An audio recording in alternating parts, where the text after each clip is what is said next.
এটা কি ঝালমুড়ি নাকি মাইর খাওয়ার মুড়ি?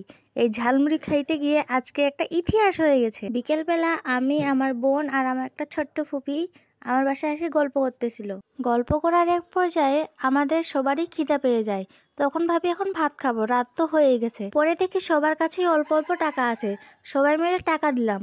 কেউ 10 টাকা, কেউ 20 টাকা, আবার কেউ 25 টাকা।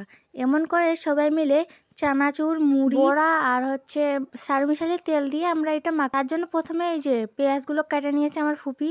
আজকে মাখার দায়িত্বটা ওর।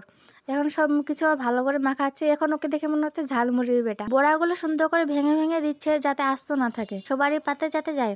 সুন্দর করে এগুলো মেখে পেঁয়াজ আর মরিচ কাটার সময় বেড়ি কয়বার যে হাত দিয়েছে একমাত্র আল্লাহ তাআলা ভালো জানে। এখন এই যে সারমিশালি তেলটা দিয়ে মুড়িটা মাখায় নিবে সুন্দর করে। এপিট ওপিট করে সুন্দর করে মাখায় নিচ্ছে আর গল্প করতেছিলাম আমরা সবাই মিলে। এমনভাবে সবাই মিলে একদিন মুড়ির পার্টি কিংবা কোনো কিছুর পার্টি করলে বেশ ভালোই লাগে, তাই না?